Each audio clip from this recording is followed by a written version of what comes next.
What's up, everybody? It's Matt DeMarinis here, White and Blue Review. Been a while, obviously, with things not up and running from a Creighton perspective.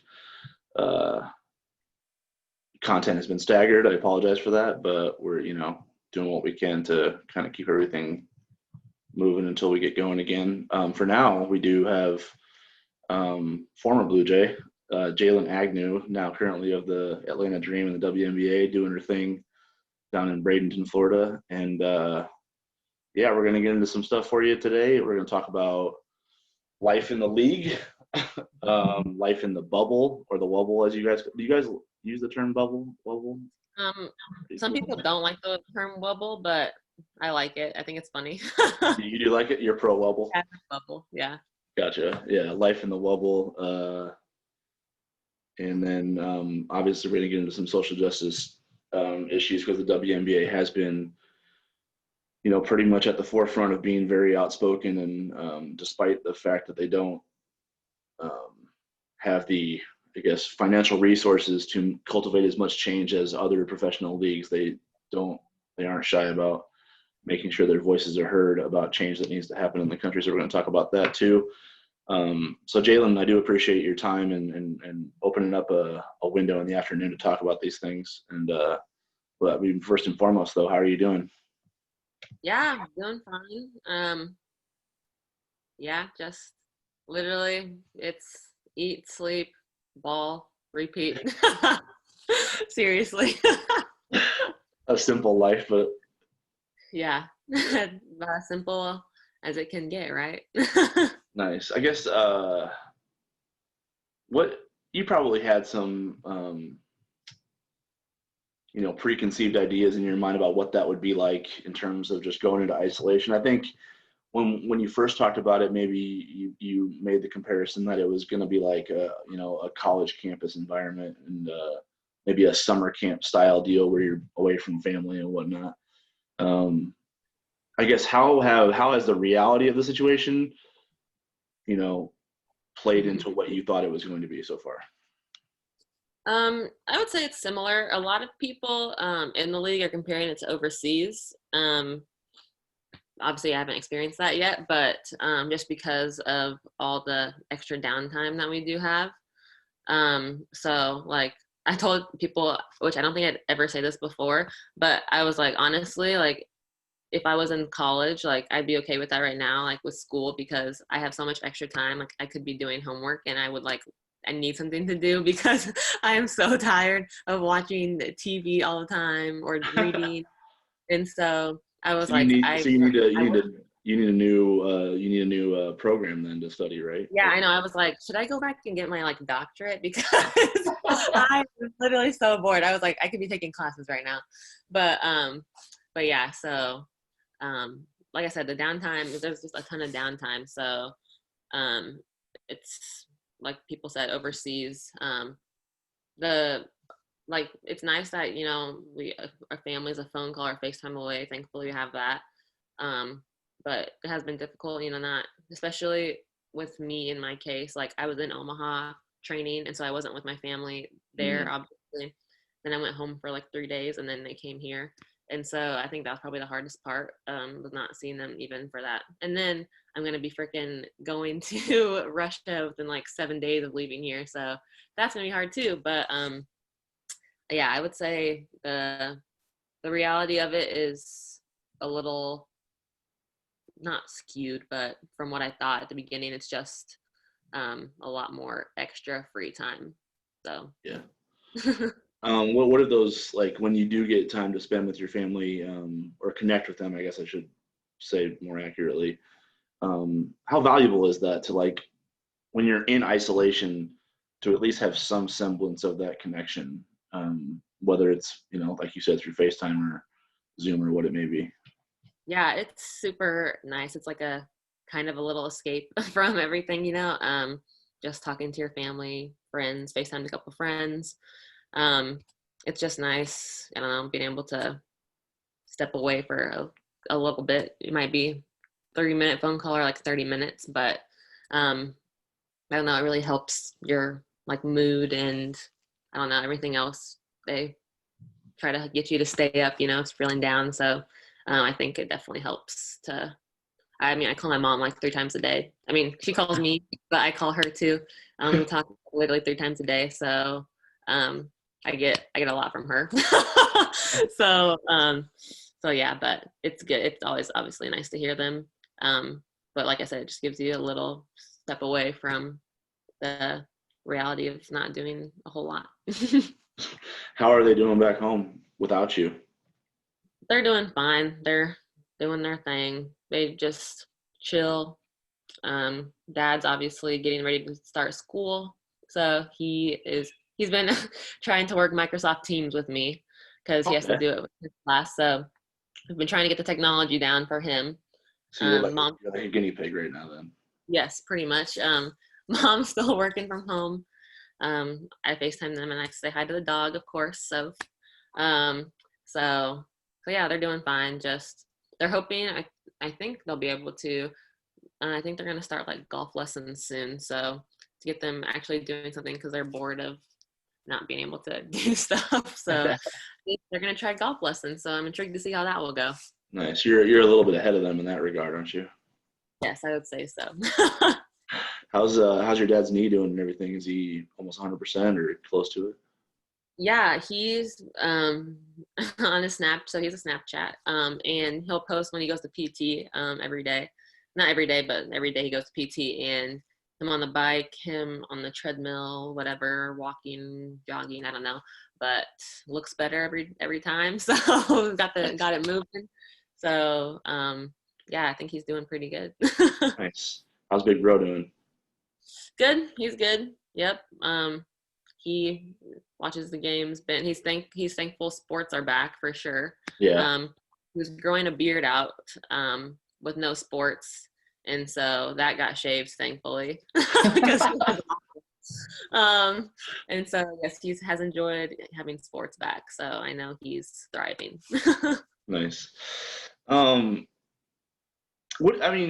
Obviously, I don't know how much you pay attention to it, but obviously, through the success of the bubbles and even, in the WNBA and the NBA, I think they call them hubs in hockey, where they just kind of all are in 2 different cities and whatnot, and those are obviously the major sports that have had success doing it. What if you were on a council that's like making a decision in terms of how college basketball can return safely, what would be your pros and cons of a bubble? I would say obviously the pros would be, the fact that everyone is testing and healthy.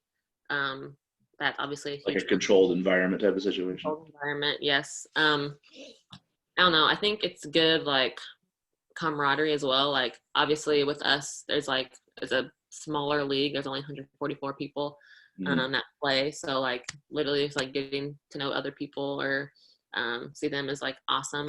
Because you never know, like you could play with them overseas or get traded or, you know what I mean? Anything like that. So it's nice to see everyone. So I think that's cool. What else? I would say, I don't know. It's, I'm trying to think. I don't know, like the food is fine. Like everything's good. I would say a con would just be like things to do outside of obviously they want us in this controlled environment, but we have our excursions that we've done, the pool, golfing, but I don't know. I just wish we could leave. Sometimes I don't know, but I wish we could leave. Yeah, just go. So there's actually this is kind of funny, random, but there's a drive-through like fair food, like literally right across the street from us. So when we leave to go to the gym to play, it's right there. And so we were coming back last night. We were like, let's drive through the fair, take the bus through the fair. At least we'll be out doing something. And so just like little stuff like that, I think is just, kind of take for granted. But I do think it would be obviously a great idea for college sports to come back in a bubble fashion.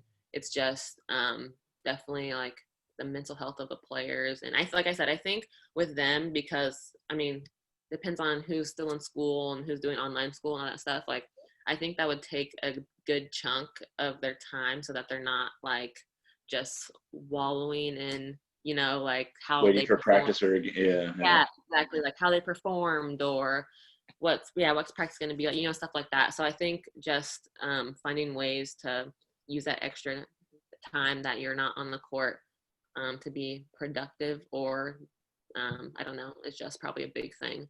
Yeah, that's an interesting observation because, you know, the most popular, I guess, idea in terms of getting it back would be to do it in that fall break to winter return. But that would eliminate, like you said, the need Yeah, for time management of school, and that would obviously bring into play all of the free time that you have to bore yourself to death, I guess. Is that exactly. so? Seriously. Like, So that works against your idea, doesn't it, a little bit? yeah, exactly. Yeah. So that's why I'm like, I don't know. Cause obviously, I mean, you've seen the stuff with like Paul George and how his Yeah. anxiety has been high and like all that stuff. Um, you know, I don't know. I think that's like the big thing. Like I said, we don't have much else to do. I want schoolwork right now, but I want yeah, schoolwork right now. Did you I ever want think? schoolwork. You're hearing it here first, everyone. First, I think I've ever said that in my life. But yeah, I think that their scenario right now would not let that happen. So I think that would be a little bit of a struggle, especially depending on how they do it, whether they're going to be in hotels or whatever. I think, you know, sitting in a hotel room for hours on end probably isn't good for anyone. So I hope that they would find stuff to be able to do outside of that, because that would be definitely difficult. What are the safety protocols like in that isolated campus environment, just in terms of, I guess, testing frequency, you know, hygiene protocols, staying away from certain things, just making sure you guys are all safe? Or is it just once you guys got the environment controlled, you were kind of freed up? Is that how they So we do testing every day still, coronavirus testing. We don't have the like deep nose one, thankfully. We just have like nostril one and the throat one that we Okay. do. Every morning before we leave our rooms, it's take our temperature and log our symptoms, just in case, you know, someone comes up with a fever or something. You never know. So we have that. I mean, we take our temperatures, you know, when we get to the gym, because the actual gym we play in is like 20 minutes away. And so we have to take a bus there. And just in case, I don't know if anything were to happen, but they sanitize the bus drivers test, you know, all that stuff. But just in case anything would happen, you know, they check there.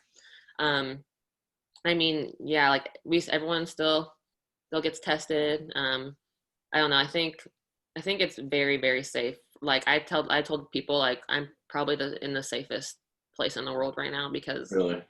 yeah, because like we know like who we're getting tested every day. You know, people have come up with inconclusive tests and they've had to miss like a game because of it. People that like have come up with inconclusive tests, they take them right away, take them to this offsite facility.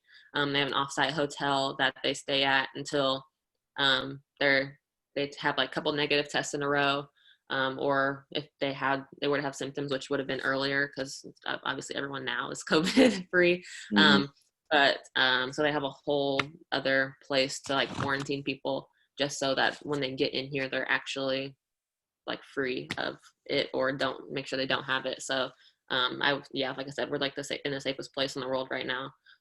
So I think in terms of like college again, the bubble would be a brilliant idea, to know that, you know, those people are safe and they're still able to do what they do while being okay. So Gotcha. yeah. One thing I guess, sorry, just to add on to that, like I'm just trying to think of random stuff in terms of safety. So obviously people like to order like DoorDash and all that stuff. Like, it's no contact delivery. We have to wear masks everywhere, besides if you're in your room alone, or if you're like at the pool or something, you know. I mean, it's pretty on track to what like well, not what the world is doing, because clearly people are not, but what we're supposed to be doing, wearing masks and everything. So, and like I said, we're all real safe because we test every day. I think that's the biggest thing that hopefully college would be able to do, college athletics, to ensure the actual safety of everyone. Yeah, and you haven't had any scares or anything, have you? In terms of some false positives or maybe symptoms that weren't even related to that at all? I've been fine. Obviously, I had some teammates that, so we all tested in Atlanta. Well, one of our teammates was late coming because she had it. She tested positive. And then when we were in Atlanta, the people that were there tested negative. But then when we got here, I don't know how or what, but 2 of them tested positive. And so then they had to quarantine somewhere else for however long they had symptoms and for however long they tested positive.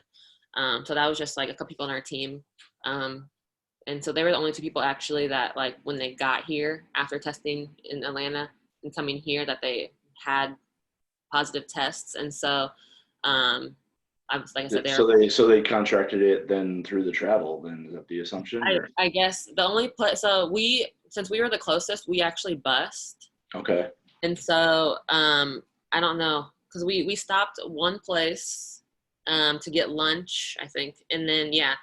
And so I don't know how or what, but it must have been, I don't know. And it was just those 2 when we all stopped at the same place. So I'm not really sure how that went down, but something happened, I guess. But they're the only 2 that actually, like, brought it with them, whatever. Yeah. And that was a while ago, so. Wow. Well, good. Yeah. It's good. I know obviously everybody's been playing since, so it's good to know that they're doing okay. Just in terms of, like, being a WNBA player and that itself, like, you were obviously really excited to be drafted. Obviously Washington waived you eventually, but then Atlanta signed you. Like, so you didn't get much time to recalibrate after Atlanta signed you, because you kind of had a couple of days before you had to Atlanta and get yourself ready to go. But what's it been like? And now, like, going back to the preconceived ideas, like, in terms of what you were expecting to what you've experienced so far, as being an official. Just like a WNBA player. Yeah. I don't know. It's obviously it's completely different. It's like obviously in college, we're still, people have to not control us, but, like, our coaches are our coaches. Not that they're not here, but we're adults here. So, like, people can literally not do whatever they want, but it's just like, oh, it's fine. Like, I don't know how to describe it, but it's just like a whole new thing. Like, if people don't want to, like, shoot, or they're like, oh, we have shooting, or put up some shots, or you can, like, leave, whatever. And people just, like, I don't know, leave, and they're like, all right, see you guys tomorrow. It's like, peace. Like, I don't know. There's just no, like, not as much structure to it. Yeah, I would say there's not as much structure. So it's just, I don't know, more like free willing, I guess. I don't know, in terms of that, which obviously not used to, because I'm just like, everything's set out for us. We have this, and this in college. I don't know. I would say, I'm trying to think of the preconceived notions. I didn't really have any. I was just like, wow, it's still sometimes crazy that I'm, like, a WNBA player. It's like, yeah. I was getting, like, a new bank account or something like that, and they're like, what's your place of occupation? I was like, National Basketball Association. I'm like, that's so weird. Like, it's so weird. Like, just a crazy flex right there. Just like, yeah. I was like, and the guys, I was doing it, like, with the like, whatever teller loan manager guy. And I was like, Women's National Basketball Association. He's just typing it in. And I was like, I said that. I did say that. It was so funny. But yeah, I really don't know, like, the, like, preconceived, like, notions that I had. I was just like, we're just gonna go play, and and it's still weird to consider this my job too. Still, you know what I mean? Yeah. It's like people work like a 9 to 5, and I'm like, I have my normal, like, practice, film, scout, and then it's like, what else? No, I'm kidding. But Wait, just what am I supposed to crazy. do now? Literally, Just it's like, be an wait, adult and play basketball. yeah, it's like insane. So I'm like, wow. That's why I'm like, I need to do something. I need a doctorate. I need something to keep me, I don't know, just keep me, I don't know, in line. But Yeah. yeah, I don't know. I'm trying to still think. It's just I'm a college athlete without school. That's what it seems like, really. So Yeah. What's it been like kind of trying to find a role on a team that's like, they had 10 new players, so obviously it was pretty difficult. I think I can imagine it was pretty difficult for them to kind of find chemistry with that group. But they also, made some acquisitions that they invested a lot of, money and resources in, that they wanted to see what they have here in terms of their future. So, as the season has gone on, they've kind of shrunken the rotation a little bit. Well, I guess what's it like been trying as a rookie and a signing that kind of came in through some opt-outs? What's it been like trying to find a role on a team that maybe didn't really have you in their plans, I guess? yeah, for sure.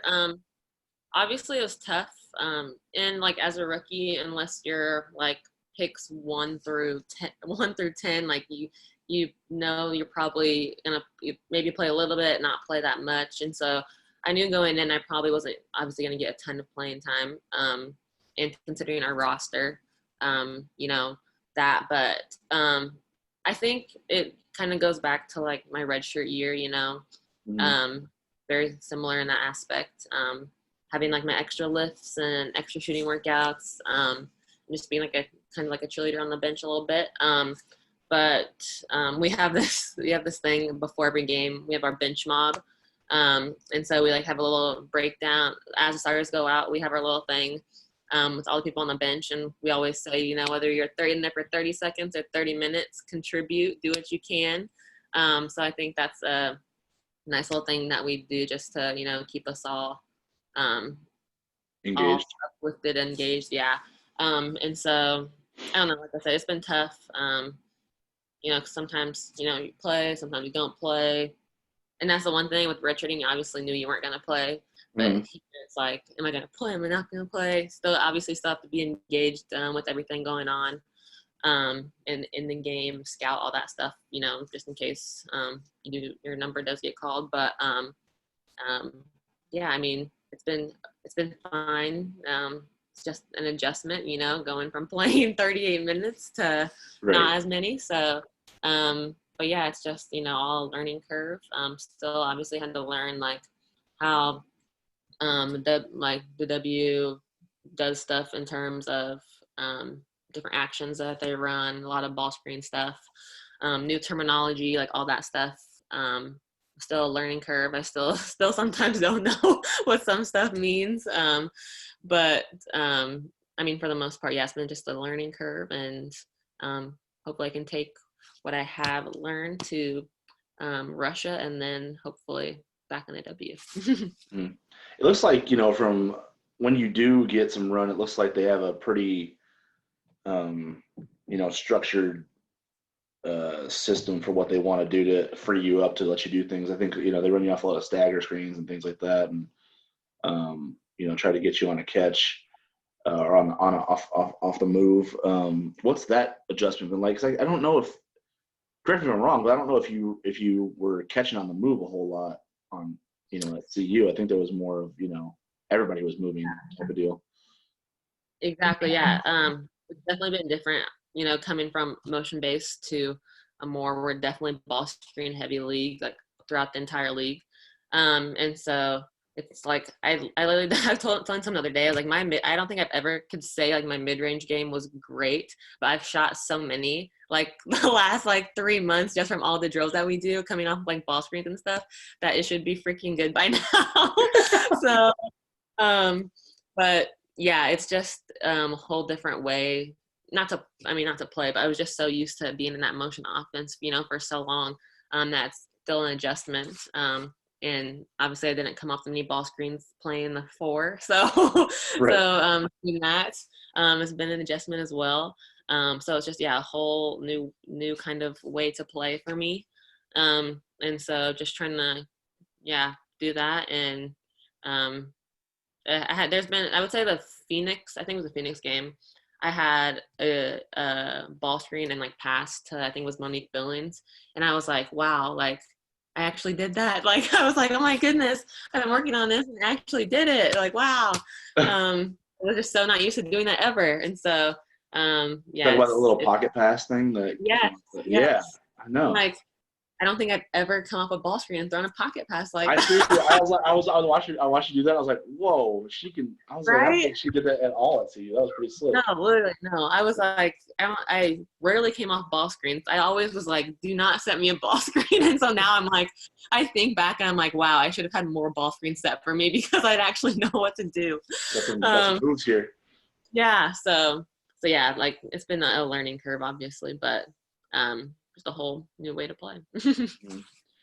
I kind of want to get into like some pinch yourself moments if you had any, because I just imagine, like, just because you're so modest, like it probably took you a while to even believe you were going to be in the league, and then for it all to happen, I imagine it's been sort of a whirlwind. So, like, first question is like, what was your immediate reaction, or can you recall it, when Coach Collin turned to you in that Dallas game and like called your number and said you're going in, type of deal? Like, what was like, okay, I'm checking into a WNBA game here, this is legit? Yeah, I'm trying to think. I remember because I stayed with Carly Tritz in Omaha Berger. Whoops, sorry, Carly and Nate. I stayed with them while I was in Omaha, and so when she was like, wow, like the first time you get called in, I'm gonna be so happy, everyone's gonna be watching, blah blah blah. And so I kind of like went up there and I was like, this is kind of crazy. Like, and Carly said, everyone's gonna be watching, so people are gonna be watching, So I was just like, I kind of like blacked out for a second, not even lying. Really? Yeah, I was like, oh my goodness. But yeah, it was just a cool moment and stuff. Literally, it was like, all right, Jaylyn, just don't mess up. It was like my probably initial reaction, honestly. But yeah, it's just like don't do anything embarrassing and just say you did something. So so it was just obviously a cool moment, and to be the first obviously Bluejay to be in the game was super cool. So definitely an awesome moment. I know how mad you get when this happens, so I've got to ask, because I laughed when it did. Like, I think you were checking Enrique right away, and she dotted you for a 3 off the glass. And then and I know you're mad about that, because like that's a shot altered and it still went in. Like, yes, and I'm pretty sure Alicia, Jaylyn Agnew, defensive competitor that you are, and how mad you used to get in college when that would happen to you, when you were in the right spot, doing the right thing, and you still got scored on. Like, what was that moment like? So I was so mad. Okay, so that happened, and then Alicia Gray's, I tipped it, and it still went off the glass in. So I literally was like, the first game, I was like, why is this happening in the first game? And I was like, I guess this is my welcome to the WNBA. Like, yeah, right. But yeah, I was just like, really? Like, could I have not, like, my first game and that happens? But it was fine. I mean, it's gonna happen. I mean, every that's day, basketball, right? Yeah, every day can make those type of shots too. So I was mad, but I was like, we'll see. But then it happened again, and I was like, okay. And then Coach brought it up and filmed the next day. We watched it, and she was like, well, welcome to the WNBA. Enrique and Alicia Gray shot 2 makes and bank 3s over you. And I was like, I know. And I started laughing. And I was like, thanks, guys. But, yeah. I thought it was good defense. When it went in, I was like, oh, she's going to be pissed about that. I know. And that was my whole thing. I was like, all right, I just need to keep her in front of me. Obviously, it's Enrique. She can do everything. Yeah, she's saucy. Yeah, and so I was like, just keep her in front, like, and my hand was right there, super close. She shot it literally, I think it went outside of the frame, like, actually, and then it banked in, and I was like, all right. That was pretty good. That Indiana game was like the first one where you got to go off a little bit. I mean, I think you guys got off to a really good start, and then they just blitzed you, and Coach Collin probably was like, all right, listen, we just got to throw something in there to make it work, and you cashed 2 threes right away in transition. Like how I guess, senior year Creighton did that feel to just be in there, and they weren't really thinking plays. You were just, filling in transition, you catch and go and like let it go. Yeah. To see it go in, obviously, probably felt pretty good too. Yeah, I was like, well, I know I think that game especially, our pace was not good to start out with. We were like really slow, and so I was like, all right, when I go in, I need to just make sure I run the floor hard. Hopefully like open stuff up, and we'll see. And so also Blake Dietrich is great at that. She has like a crazy motor. And so I was like, all right, Blake and I are in, we can like bring that energy, get some pace, ball movement. And so I think, yeah, one of those it was transition. It was me, her, and someone else was running. I think it was Mo was running down the middle. And yeah, Mo just like drug my player in a little bit and open on the wing. And I was like, I kind of stood there for a second because I was like, please go in, please go in. And then I was like, woo, that one went in, all right. And then the next one, the rotation was just messed up, and I was in the corner, wide open again. And so, yeah, it did feel good, though, to get those two in, because the Vegas game, I was 0 for 5, of course. Right. Yeah. So I was like, thankfully, I like didn't forget how to shoot. Jeez. But yeah, it was nice to well, it's too bad because like with your limited role, the sample size can go south in a hurry if you're like off. You know what I'm saying? Like, I was like, I thought this kid was a shooter, and like she's just 0 for 5. What's going on?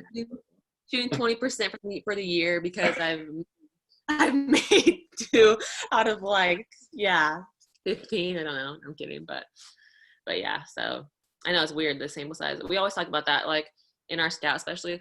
They're like, yeah, she's shooting 6% from the 3, but she's shot. It's a very low volume. She's shot 10 or something like that. So that's a big thing too. Different statistics and stuff like that that we looked at kind of are different from college, I guess. So yeah, that's kind of just a random little thing. But so, what's been the craziest moment for you in a game where you're like, either I can't believe I'm about to like I have the ball and this person's guarding me, or I can't believe I'm guarding this player right now. Like, what was like this is unreal right now. What was any moments like that at all? Definitely guarding Sue Bird. I was like, oh yeah, I was like, ooh, like please do not score me. I did not want her to score me, and she didn't. Thankfully, She was. I think she had just come back though from something, right? She had like she's been battling a knee bruise, yeah, and so she had just come back, so I was probably not going to be that aggressive unless she's like wide open. I was like, just don't give her any open looks. But it was crazy. I was like, to super. I was like, I need someone to get a picture of this, document it. But yeah, I would say that's the craziest thing on the court, at least. Off the court, it's just crazy seeing literally, and it's so cool that we're all in like this environment, because if it was a normal year, you would just go and see them like during the game, But I see Sue and Megan Rapinoe's here, by the way. Yep. I would see Sue and Megan just out by the pool, like as I'm going to lunch. I'm like, this is insane. Like Megan was behind me once for COVID testing, and I was like, this is crazy. Like, it's just insane to like see everyone all the time, and like these literal goats. Like I have, this is so random too. I have a Cliff Bar, like a Cliff Bar, and it's like Megan Rapinoe's like Cliff Bar. It's her like. Oh, it's like sponsored by. Yeah, she's sponsored. Yeah, okay. Yeah. And I'm like, I have this Cliff Bar with her on it, and she literally lives like down the street. This is insane. Like, it's crazy. Like, one day I should go up to her and be like, hey, do you want this Cliff Bar? You're on it. She's like, hey, you're on this thing. She's like, yeah, I know. She's like, I know, but you're here and stuff. And just exactly. Like, yeah, so yeah. It's just crazy seeing everyone. It's, just insane. Has Diana F-bombed you in the hallway at all, or you haven't dealt with it? No, thankfully. Yeah, I would be scared. That could end the average human being if that would happen. Oh my goodness. Literally, like, so after her lobby comment, you saw that one, right? Yeah.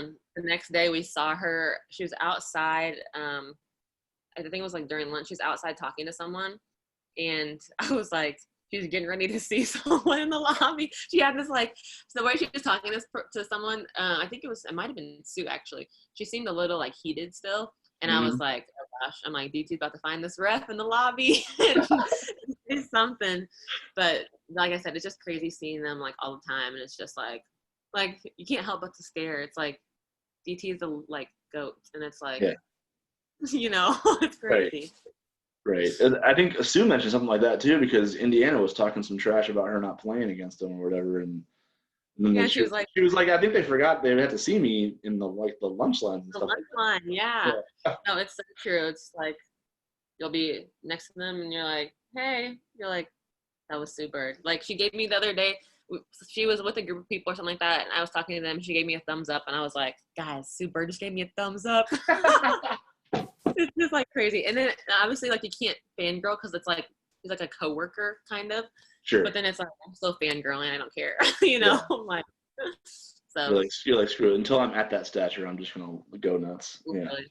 I was like, I wanted so bad to be like with Megan, like, oh my goodness, can I take a picture? But I'm like, I can't do that. No, I can't do that. Oh, you kept your cool. I think you should do it, honestly. Like, what are you waiting for? No. Is it just like it's not dignified? You can't like. It's like, hopefully people are watching this are gonna think I'm lame, but no. Unwritten rule, I guess. Yeah. It's like saying like can I take a picture with my coworker's wife or girlfriend? You know what I mean? It's just like, yeah, probably not the. Well, you guys should like do a jersey swap or something. Just like go up to Diane after a game and be like, hey, you want my jersey? She's like, no, not really. Yeah, she'd be like, I don't know you. Like, who you are, I want your jersey. Then it'd be awkward. Like, well, can I have yours? Like, I don't know. Yeah, no, exactly. Like, I swear I always say that. Like, we'll see them and I'm like, hi. And then I'm like, they have no idea who I am, but I'm just saying hi just because. Yeah. The other one I laughed about was that Phoenix game because you were like kind of in your bag, if you will. Like we talked about the pocket pass that you pulled off, and then there was another like nice pass to I think Alexis.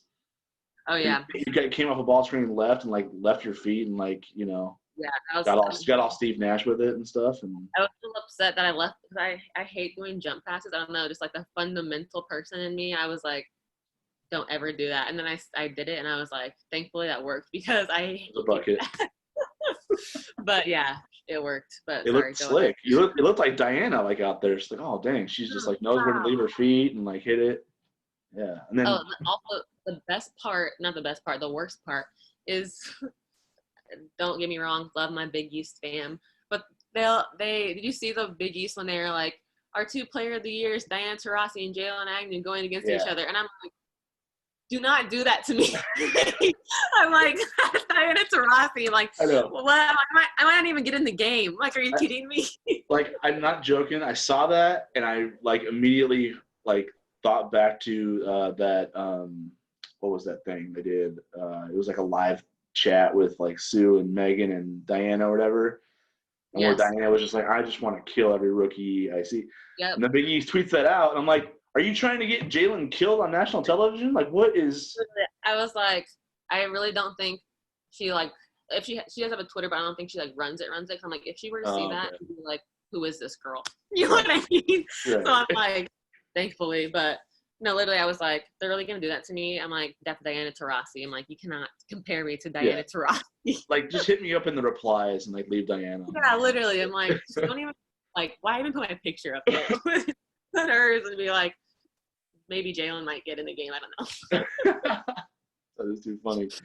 But, like, on that Phoenix game, though, the other one that was really cool, obviously, you stuck that 3 like it was nobody's business, but like you came off that ball screen and made that quick read on Sophie overplaying your shot, and then you're going in for a layup. And this is already after Phoenix like sticks their starters back in because you guys had like made it kind of close enough where it needed to have where the starters had to come back in. And like you're going right to the rim, and Brittany Griner is like has like a beeline at you, and I'm like, this might not. What were you thinking as you're coming? And like 6'9", 2-time defensive player of the year, all-time great Brittany Griner is getting ready to like send that thing back to Andover, basically. When I'm glad Sophie fouled me, because when I say I threw that thing up there, I threw it up there because I was like, if I get my shot, like I don't know, just because I like block shots and like I know it's so demoralizing, and Like, it really is. And like, just because I've done it so much, and I'm like, if Brittany Griner blocks my shot, like, I know it's Brittany Griner, so like, it's fine, but it's not fine. So I'm like, Not fine. please don't. Yeah, I'm like, oh my goodness. So I literally, if you rewatch it, like, the shot does not even look good. The layup does not even look good because I'm just like, man, like, please go in. Like, I easily could have like made that an and one because like she barely hit me, like literally, like, and it was my arm that was down. So like, Yeah, it was I off. literally, yeah. And so I literally could have made that, but I was like, nope. I was like, just throw it up there. Please don't let her swing this back into my face. Yeah. Like, and then I think afterwards, like, BG, because I like obviously I've watched the replay, and BG and Sophia are like laughing, and I'm like, I guarantee BG was like, I was about to swat that, blah blah blah. I'm like, you probably were, but thankfully you did it. Yeah, but I got you, so it's good. Here's my two at the free throw line. You can't guard this. Yeah, exactly. Oh yeah, your free throw streak. You want to talk about that at all? Like, I don't know. Sorry. It's fine. It's fine. So it's not fine. It's not fine. So we obviously like shoot free throws in practice and shoot around all that stuff. And whenever I miss, my coaches are always like, "Come on, Jay!" Like, and I obviously miss in practice, like at Creighton, it's fine, whatever. They're like, "Come on, Jay! You know, you're 95% free throw shooter, NCAA record holder, blah blah blah, or something." And so then they literally the week leading up to that, I swore I heard that probably 3 times. And then Carly Tritz-Altberger, I keep doing that, said something to me, I think that week too. And she was like, sorry for jinxing it before I missed that. Right. And so I was like, you guys are setting me up for failure here. You just keep talking about it and it's gonna happen. And of course it happened. So yeah, she I think after you hit what game was it where you hit those free throws? Was it Vegas? Vegas, yeah. Yeah. So you hit the free throws, and those were your first WNBA points. So Carly like texted me. She's like, "Hey, what's Jaylyn's free throw streak? When's the last time she missed one or whatever?" And I was just like, December 8th or whatever. And then she like tweeted it out. And then I think Linda was like, "Yeah, she just totally jinxed her. Now she's gonna miss her next one in the league, and it's gonna be over." And yep. There I went. So yeah, it was just leading up to it. There's so many factors. Like people kept talking about it, texts, and I was like, well, it's going to happen, guys, eventually. Yeah. So, y'all are working overtime to end this thing, so it's because I'm going to miss one eventually. Yeah, seriously. I'm like, geez. Yeah, I wanted to, I don't know, like what's it, being part of this team and everything, obviously you have different characters on this squad, like, you got Hollywood, Kennedy Carter, Courtney Williams, who just seems like a trip. But like you know who like I think has been really impressive to me and maybe doesn't get the on-court love, although the last couple games she's been really good, so she's been starting to get it. But Elizabeth Williams, like she just seems like a really good, like a player you need if you want to win, because she does all the things that like the stars won't do, And then obviously off the court, she's been incredible. Like I'm, just with how she conveys the message that, in terms of the social justice reforms that need to happen in the country and making sure everybody knows that, like, yeah, we're doing our thing down here and we're entertaining you guys, and like it's taking your mind off of the, the real world and letting you guys have that escapism, but, don't take your eye off the ball here. Pardon my pun there, but like, what's it been like being around her and kind of just, following in her footsteps in terms of her ability to lead, especially in off the court? For sure.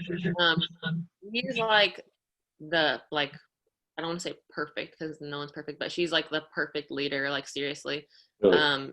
She's been so helpful. Just in terms of like vet and rookies, she actually lives with Brittany Brewer, who's also a rookie. So Britt absolutely has been around her a little bit more, but for the most part, like she's been so helpful, super encouraging. She's obviously going to tell you like when you mess up or do something wrong, or ran a play wrong the other day and it was my fault. And she's like, don't ever pass it there. And I was like, yes, ma'am. Like, seriously. But she's still also like super like respectful. Like I said, just a good leader. Always knows what to say. There's like not much else you can say about E just because she's just like so awesome. But yeah, like on the court, off the court, she's been a huge leader. She's actually on the Player Association executive committee. Mm-hmm. So she's on there with Sue Bird, Lasia Clarendon, Natalie Achanwa, and obviously NECA. And so all of them, obviously I'm partial to E, she's on my team, but they have been great in, with social justice reform, our movement, what our league is doing in that aspect. She's been on MSNBC, like all these different, sources like talking about it, which is super awesome. And she's just been a leader in so many different aspects, and I think people know that she's the right person to be in that spot. So what was the day like when you guys had to bang the game against Washington and kind of take a stance as a league together and in unison with the NBA after the Bucks decided to not play their game? Like, what was that moment like? Because that just seemed like, I'm getting chills even thinking about it. Just watching you guys, like, I was getting ready to watch a game, and I was, in the back of my mind, I was like, I don't think the WNBA is going to be playing today, but I'm curious to see how they convey their feelings. And, like, it just seemed like you guys all got on the exact same page. And, even though there were representatives front and center on the camera, like, there was support back there. And I think that was a really powerful image to see that you guys were all together. Like, what was that like to experience? It was like the most powerful thing I think I've been like literally a part of. That the day like leading up to it, we were talking with the Mystics, the Sparks, and the Lynx. Their game was after ours or in the other court, and they had come in just to get on the bus, and they all came and joined our conversation. And like I said, it's literally before the game. Like, we're in warm-ups right now, and we're like all on the floor, like having like conversations about, sitting out, different, like what's going to happen after it, the action that we're going to take, like all that different type of stuff. And it was just like, so I'm trying to think of like the correct word, 'cause I don't want to say it wrong, but it was just like, just incredible to like have everyone just come together in that moment. We said, some people wanted to play, some people didn't want to play. Like, people thought, maybe playing, especially with our, I would say, reach, playing might be the better option versus not playing. Some people wanted to stand in line with the NBA. But we all said, as a league, whatever we're going to do it together. We're going to stand with each other. I think our league is great about that. And so we're always behind one another. And so we all decided not to play, obviously. And it was just an amazing moment that we could all, come together and be supportive for each other, in this time. And so it was just, like I said, probably one of the most powerful things I've been a part of. It was just, that day was just kind of, I don't know, it was just kind of like, whoa, like take a step back and you're like, yeah, that was just, crazy. Well, I think it's a pretty good encapsulation of like what democracy is designed to do, right? You have a large contingent, and obviously the sample size can fluctuate, but there's disagreements. Obviously, you're not all 100% in unison at the start of it, but when you come to a consensus, whether you agreed or disagreed, whatever that determination is, everybody gets on the same page, and then they do it together. Like, there isn't like, that's what it's designed to do, right? So imagine like that was the experience of that was probably as powerful as the imagery itself of it, like, because like you said, there were dissenting opinions, and it wasn't all just like, yeah, this is what we need to do, and everybody agreed from the start. But once you guys came to that conclusion after conversation, then you all showed it together. For sure. And like not the best part, but like the fact that we were like having these conversations, and it was like this person from this team was talking to this person from this team, and just like not like the going back and forth, just like, it was just like, wow, like this is what we should be doing as a world. You know what I mean? Having these Yes. conversations, like, and it was just like, this is happening, and look what it did, you know? And so I think it was just like, you know, and I'm glad that they caught us, you know, having these conversations, that they actually caught video of us, and, Yep. you know, like showing other people, like, look what conversation can do, look what happens when you have these conversations and the outcome of it, you know what I mean? And so, I think that was super important to see as well, on top of obviously us standing in unity. I think it was just, the day was just, like I said, powerful. With Elizabeth, like, I don't know if you've had a conversation with her about how she, like, you know, how she's able to talk about those things with just, there's like a stoic nature to the way she just delivers that message. Like, how does she, you know, not let the emotions overrun her message? Like, how does she just seems unflappable no matter what kind of questions being thrown at her. Like, she's just on point with that. Like, you know, I don't want to call it a performance because it's real, but it just seems like she's locked in when it's time to have that conversation. Like, have you talked to her about how she does that at all? Well, just by knowing E, she's like that in general. She's very like stoic in general, but it's like I said, like she's the right person to be in that space, you know, like addressing those things and saying it for us because of that. And she just she like literally means business. Like when E talks, it's like Right. everybody listens. You know what I mean? Yeah. So just to have her be the one to give it to us, I think, or you give our statement out to tell everyone. I think, like I said, she's the perfect person for that, because of just how she is and her demeanor and, you know, all just of how E is, I think. And so, yeah, and like I said, I'm partial because she's my teammate, but I'm glad she would do it.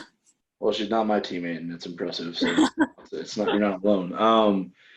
I was just curious, like, as a woman of color, like, what's this summer been like for you? You know, like, obviously the first month of it, when the George Floyd and Breonna Taylor and Ahmaud Arbery stuff was going on, like, that was kind of before you went down to Florida. But as you mentioned here, like, there's kind of like you have a lot of time to your thoughts because there isn't as much you know, structure to distract you from the outside world. So I don't know how often you've gotten lost in the situation at all, but what's this whole summer been like for you, on a personal level, to see what's been going on in the world and try to, like, you know, compartmentalize it to the point where it's like, man, like, I guess, how do you, you know, find a way to remain optimistic in the future? It's definitely tough, but I don't know. I think this goes back to just being united within the league. Like, our league is 80% Black, like, and that's crazy. Okay, just to like have, you know, that majority, to be able to, you know, like voice these things and to not back it up, but back it up. You know what I mean? Like 80% of our league is Black. 80% of our league has dealt with some sort of racial profiling or knows someone, or, you know what I mean? Mm-hmm. We've had people whose family members have been victims to, you know, gun violence. And so it's just like, this stuff is in our lives every single day. And so it's just the unity of us coming together as a league and just, you know, doing it for each other, I think is just so important. And like, again, to see it every day, you know, everyone wears t-shirts, says arrest the cops that killed Breonna Taylor. We have Say Her Name. We have different, our player association has done, you know, Zoom calls with, you know, the mothers of the Say Her Name campaign, of whose daughters, you know, were killed. And just, I think it's just like been so like eye-opening and made it like even that much more real, you know? And it's just been kind of like a summer, I guess, of trying to find the right word. I don't know, just like, I don't know, kind of transformation in the fact that, that I don't know, I'm kind of going into adulthood, and it's like, as a kid, you don't think of these stuff. You don't think of stuff like this. And then it's like, this stuff is happening. It's real. It's affecting people we know. And it's, it's just like, this is eye-opening. Yeah. It's just like, what the heck? Was it tough to deal with the situation from the standpoint of, because obviously you guys have, I don't know what the ownership structure is of the Atlanta Dream, but obviously there was an outspoken politician that didn't, wasn't in lockstep with the movement itself, and the way the league decided to convey that message, and the way this, the way you guys wanted to go back, play, resume your season, or I guess start it and play it, and then, but also make sure that throughout all the games, like, I don't know if anyone's told you, but like League Pass, like you guys have, a loop of the same commercials, and it's like social justice reform is like looped into that constantly, and throughout the games there's always conversation about that happening, and it never goes on the back burner. Basketball happens, but the message stays, in sync with it. Like, what was it difficult to have someone who was a part of that part of your organization, that has a prominent voice in the media and in as a long outreach, to be kind of opposing that? Was it tough to deal with that? For sure. And obviously with our team being that team, we couldn't be as outspoken, I guess is what you could say. She was technically the one that like paying our checks, but the entire league was like, had our backs, and we're like, with our Vote Warnock t-shirts, it was like, guess what now, lady? You know what I mean? Yeah, that it's was like, kind of like, we're not messing with you, so don't worry about us.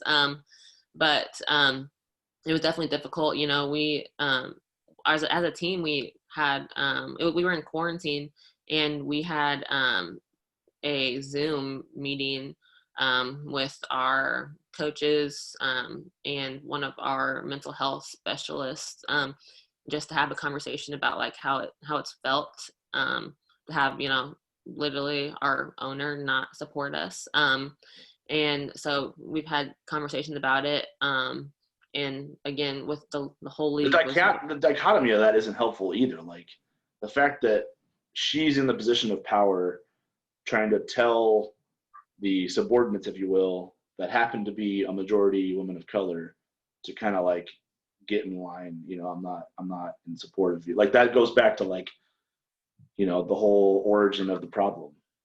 Literally, it's like, what? You know what I mean? It's literally like, what? So it was just, mind-boggling to us, obviously.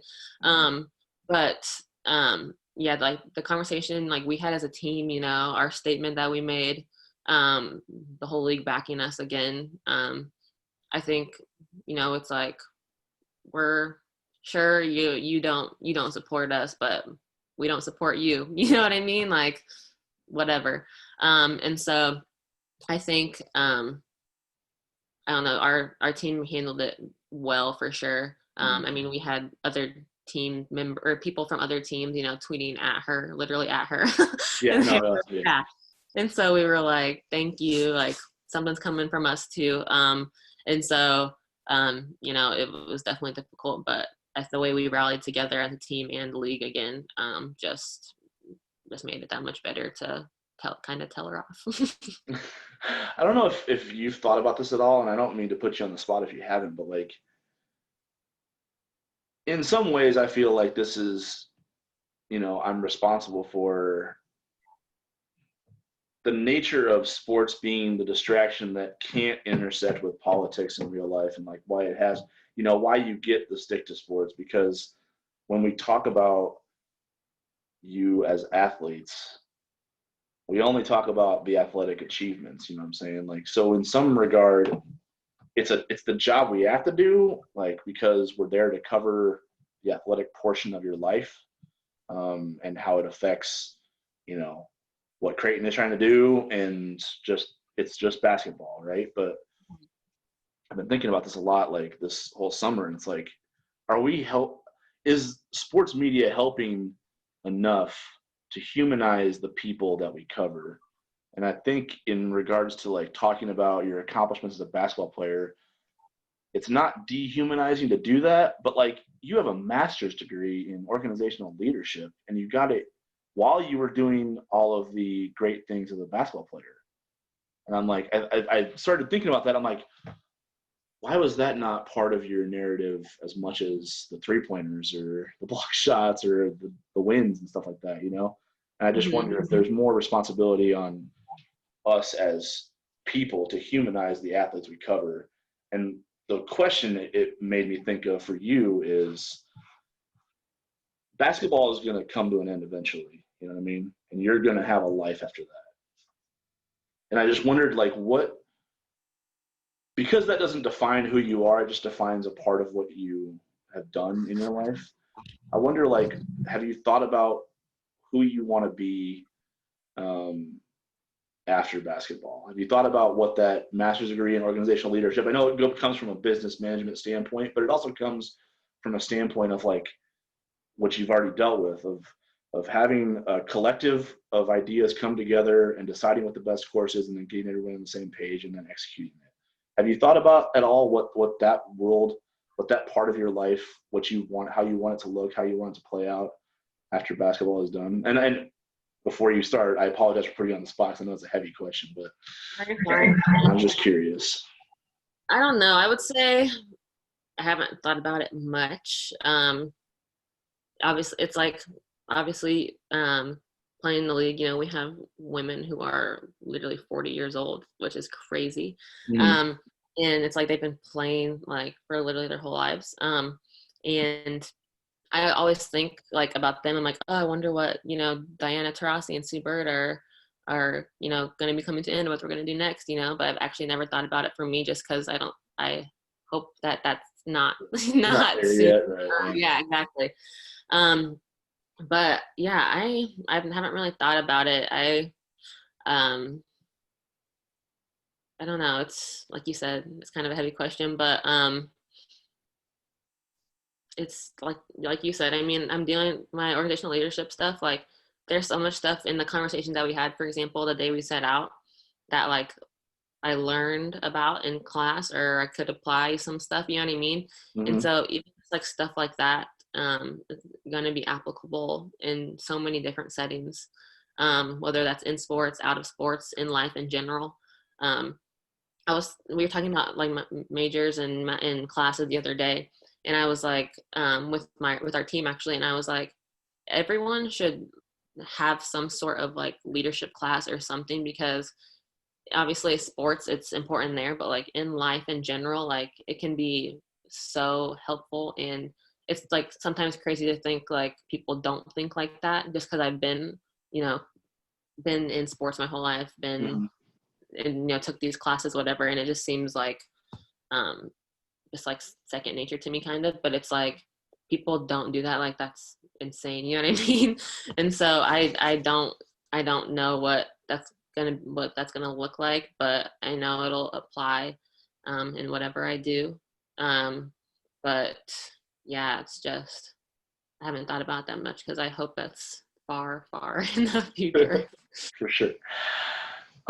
Yeah, I do appreciate your time, and I know when we were talking about this that just to have a conversation like this, I know isn't always comfortable to do, but like everything else, you've done it the way you've done it, like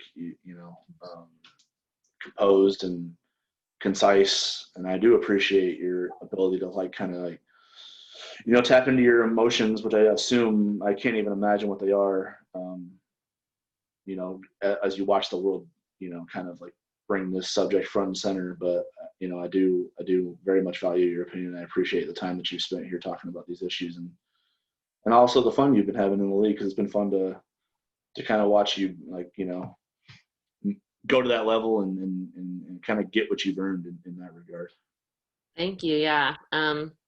Thank you for letting me, come on and, speak my what is it? What is that term? Speak my piece or whatever. Yeah, Mark Zagorowski always says speak his piece. So like, yeah. Yeah. But yeah, letting me, show people what it's like being in the Wubble, being at the head of social justice reforms, and just kind of just letting everyone, kind of see the different aspects of it, So everyone listening to this, go vote. Make sure you're registered to vote. Do what you can if you want change, you know what to do. So Appreciate you, Jaylyn. You're going to change the world down there. I appreciate it. Thank you. Thanks so much. Take care. Enjoy the rest of the season. Thank you. Will do.